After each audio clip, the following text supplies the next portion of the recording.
Hello बच्चों, जिसका मैंने वादा किया था मैं उस घड़ी वो घड़ी आ गई है जो कि अब पूरा करना है। क्या बोले थे कि 10 मिनट में 5 नंबर पक्का करना है, तो पक्का करना है। प्रॉमिस करो कि हम एकदम पूरा वीडियो एकदम पूरा शुरू से लास्ट तक देखेंगे। प्रॉमिस करो कि हाँ सर, पूरा वीडियो हम शुरू से लास्ट तक देखेंगे और जो समझ में आया कमेंट में करके बताना है। कमेंट में बताना है कि क्या क्या समझ में नहीं आया। ऐसा समझने का तो कोई बात ही नहीं है।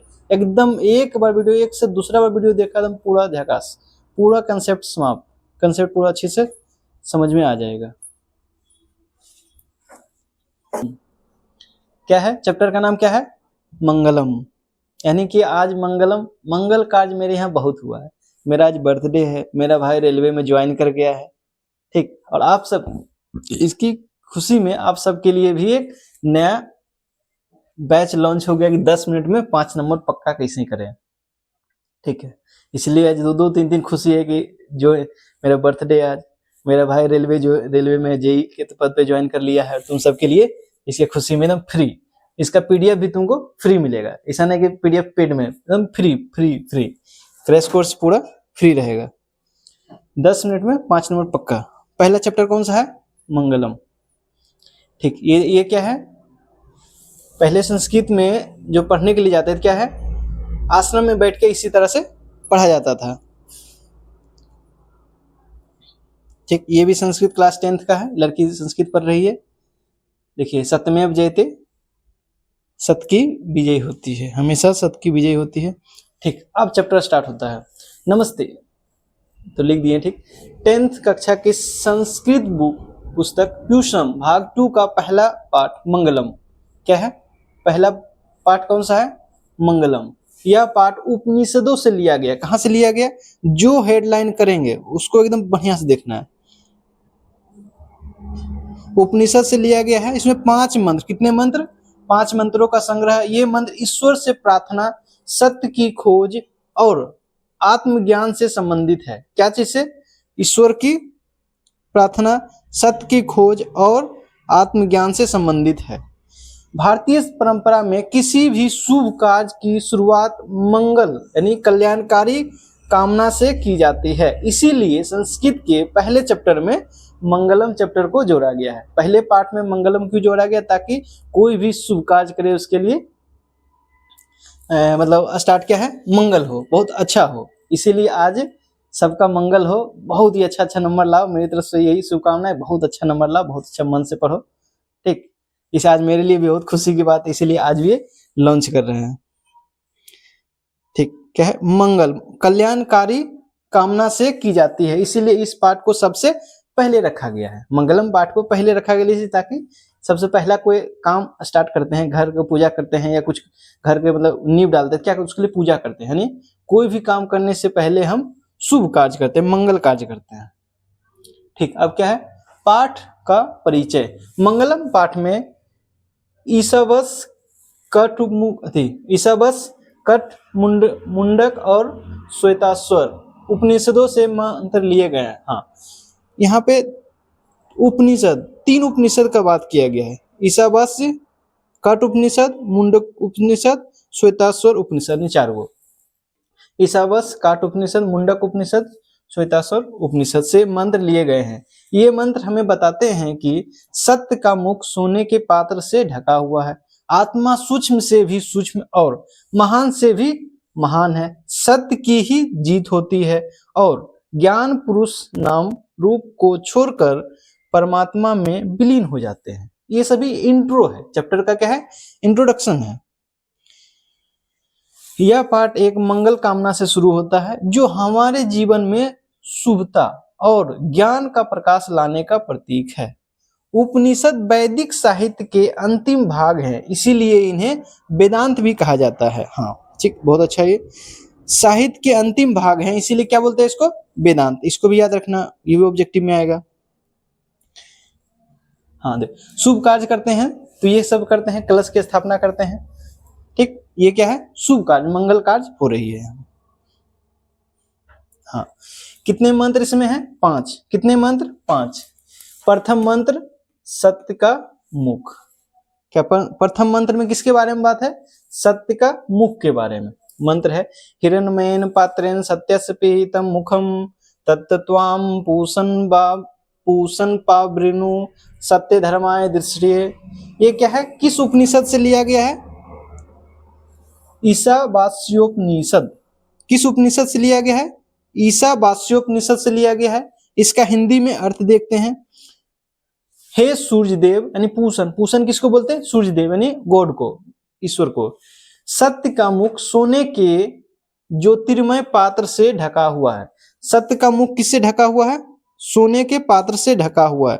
सत्य धर्म की प्राप्ति के लिए इस आवरण को, किसकी प्राप्ति के लिए? सत्य धर्म की प्राप्ति के लिए आप इस आवरण को हटा दे। क्या है? हम सब जो है बच्चे हैं, हम सब क्या है, रिक्वेस्ट करना है गॉड से कि सत्य का मुख सोने के पात्र से ढका हुआ है, कृपया इसे हटा दे, ताकि हम भी सत्य को फील कर पाए, जान पाए सत्य क्या है। इसकी व्याख्या देखते हैं। इस मंत्र में साधक यानी कि अपना सब जो है पूजा करने वाले सूर्य देव से प्रार्थना करता है कि भौतिक सुख सुविधाओं और सांसारिक चकाचौंध सोने के पात्र, सत्य यानी सोने के पात्र क्या है? सत्य से ढक रखा है। वह विनती करता है कि इस माया रूपी आवरण को हटा दिया जाए ताकि वह सत्य यानी ईश्वर का दर्शन कर सके। नीचे दिए गए चित्र में ऋषि दर्शाए गए जो एक सत्य के खोज में लीन है और उनके पास एक मंत्र भोजपत्र पर लिखा हुआ है। देखो, ठीक है, यही है कि मंत्र, ये क्या है? साधु बाबा है, एक साधु है। क्या है? हिरण्मय यानी मंत्र में तो अपना क्या ध्यान में लीन है। ठीक है, एक ऋषि है जो कि सत्य की खोज के लिए ध्यान में लीन है। ठीक, आगे। हाँ, सत्य यानी सत्य का मुख किससे ढका हुआ है? सोने का एक पात्र है, उसके अंदर सत्य ढका हुआ। इसका कहने का मतलब हुआ कि हम जो रियल चीज दुनिया में हो रही है, रियल चीज दुनिया में, उसको हम देख नहीं पा रहे हैं। इसीलिए मुझे ऐसा चक्षु दीजिए, ऐसा ज्ञान दीजिए ताकि मैं रियलिटी दुनिया को देख पाऊं, दुनिया कैसी है। जहां देखो वहां मतलब धोखा देने वाला मिल जाएंगे लोग, आपको यूज करने वाले लोग मिल जाएंगे। इसीलिए बताया गया कि इसको इस टाइप का हमको दृष्टि दीजिए, इस टाइप का हमको ज्ञान दीजिए ताकि हम दुनिया को परख पाए, लोगों को परख पाए, बढ़िया से देख पाए, हम समझ पाए कि क्या है। ठीक, दूसरा उपनिषद, दूसरा मंत्र क्या है? कहां से लिया गया है?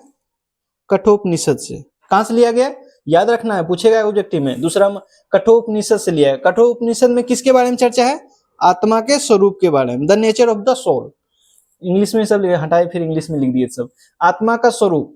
कठोपनिषद में किसके बारे में? आत्मा का स्वरूप। आत्मा के बारे में बताता है कि आत्मा जीवों के हृदय रूपी गुफा में निवास करती है। आत्मा कहाँ है? यानी जीवों यानी अपना सबके हृदय रूपी गुफा में निवास करते हैं।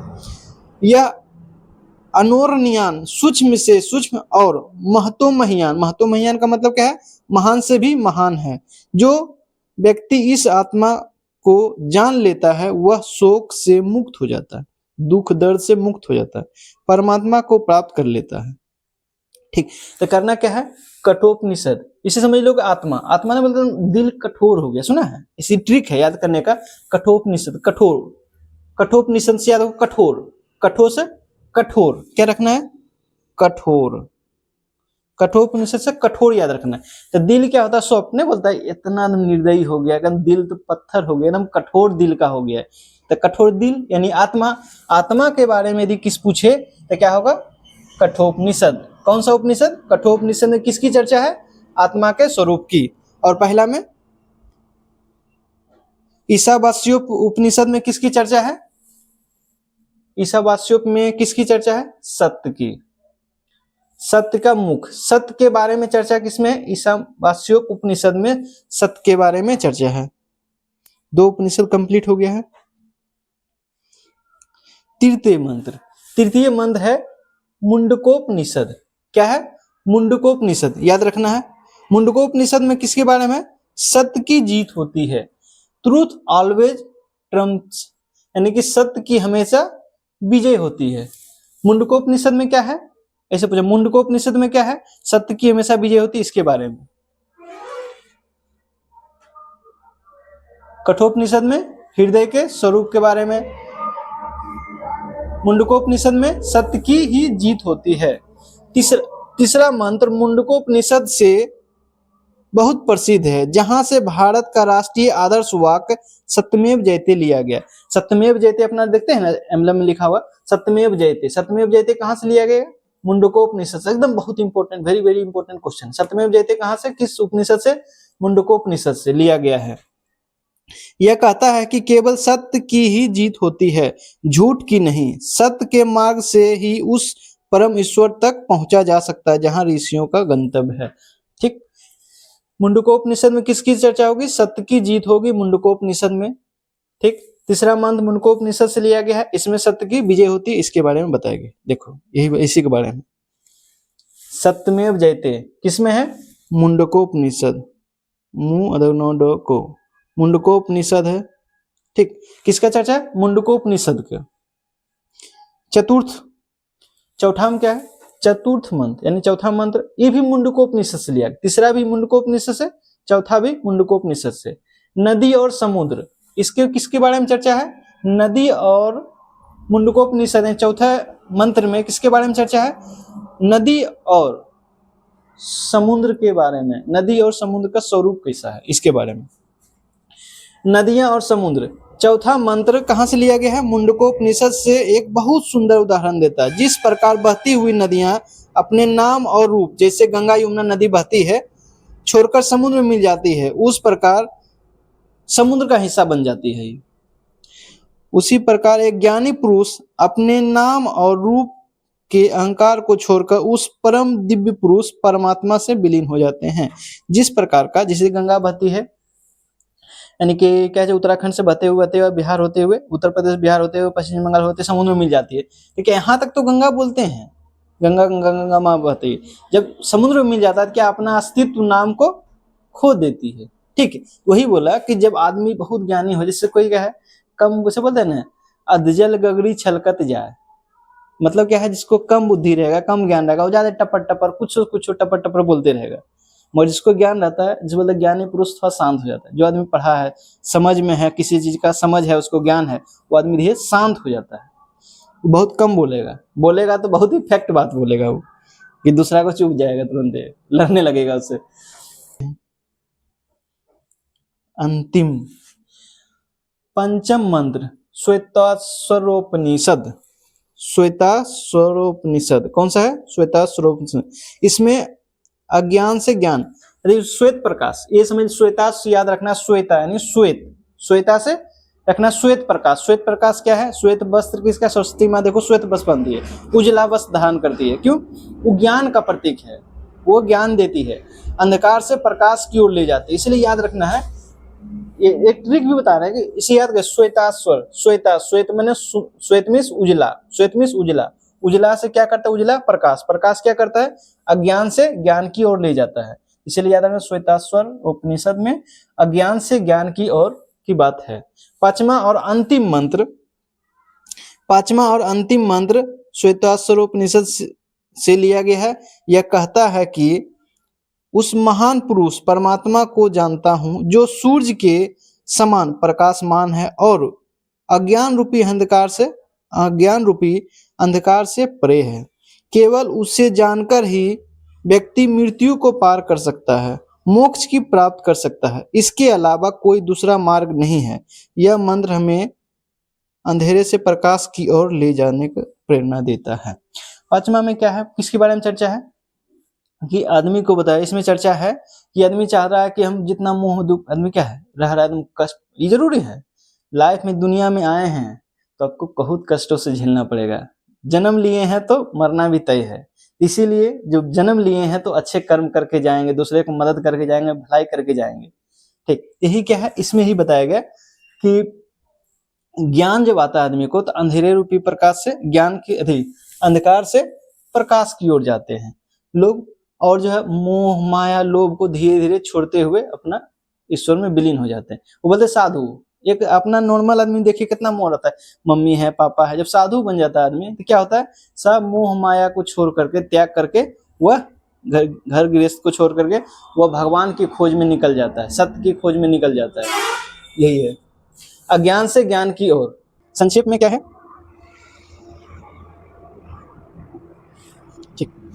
संक्षेप में मंगलम पाठ में सांसारिक मोह माया से ऊपर उठकर सत्य के मार्ग पर चलते हुए अपनी आत्मा को पहचानने और अंततः परमात्मा में मिल जाने का संदेश देती है। क्या देती है? जो चैप्टर है मंगलम, मंगलम क्या देती है संदेश? ये पूरा कि मंगलम पाठ में सांसारिक मोह माया से ऊपर उठकर सत्य के मार्ग पर चलते हुए अपनी आत्मा को पहचानने और अंततः परमात्मा में मिल जाने को संदेश देता है। ठीक। निष्कर्ष, निष्कर्ष भी है। निष्कर्ष क्या होता है? निष्कर्ष कहते किसको? हिंदी में बताएंगे, जब पढ़ाएंगे हिंदी तो उसमें बताएंगे निष्कर्ष क्या है। निष्कर्ष मंगलम पाठ हमें यह शिक्षा देता है कि जीवन का अंतिम लक्ष्य सत्य की खोज और परमात्मा की प्राप्ति है। सांसारिक मोह माया क्षणिक है और वास्तविक शांति केवल आत्मज्ञान और ईश्वर भक्ति में ही है। इस ज्ञान को प्राप्त कर व्यक्ति जन्म मृत्यु के चक्र से मुक्त हो जाता है। ये पाठ हो गया है, ये पाठ हो गया है समाप्त, कंप्लीट हो गया है। ठीक। ये क्या है? समझ लो नदी है, नदी जाकर समुद्र में मिल जाती है तो क्या अपना स्वरूप को खो देती है। ये पाठ हो गया है समाप्त। तो ये हिंदी में बताए हैं। यदि चाह रहे हो कि संस्कृत में पढ़ें तो ये मान लो कि 10 से 15 दिन में तुम 90 नंबर नहीं ला पाओगे। इसीलिए चाहते हो कि 90 से प्लस नंबर लाना, 10 दिन में 90 से प्लस नंबर लाना। इसमें इसको जो बैच पढ़ा रहे हैं इसमें ज्वाइन करो, फ्री एकदम, कोई नहीं, मतलब पर डे आके वीडियो देखना है और जैसे जैसे करते जाएंगे पढ़ते। अभी करना क्या है, टोटल इसको पढ़ा दिए हैं तो ये इसका जितना ऑब्जेक्टिव है टोटल लगा के देखो। तुम नहीं बने तब हमको बोलना, क्योंकि हम ऑफलाइन में टोटल हम पढ़ा दिए। ठीक। अब तो ऑफलाइन पढ़ता था कितना, यही के घंटा सवा घंटा लगता था, फिर ऑब्जेक्टिव पढ़ाते थे, शॉर्ट क्वेश्चन करते। अब क्या हम सब चीज ऑब्जेक्टिव का जितना क्वेश्चन है सब इसी में डाल दिए, एक आगो छूट गया, वो टोटल हम जो है लाइन बाय लाइन जो लिखे हैं इसमें क्या है, इसी बीच बीच में सबका क्वेश्चन दे दिए हैं। ठीक है। तो बस एक और विनती है कि तुम सबसे कि चैनल को सब्सक्राइब करेगा, इस बैच को जो बहुत पॉपुलर करना है, एकदम 10 मिनट में 5 नंबर को एकदम पॉपुलर करना, सभी दोस्तों को शेयर करना है कि 10 मिनट तो है, 10 मिनट में देखना है और तो बढ़िया से नंबर लाना है। ठीक। All the best. देखते हैं, फर्स्ट वीडियो थोड़ा सा लंबा हो गया समझाने के क्रम में। अगली वीडियो जो आएगी एकदम पक्का 10-10 मिनट का रहेगा, तो हम आगे पीछे हो कोई दिक्कत नहीं।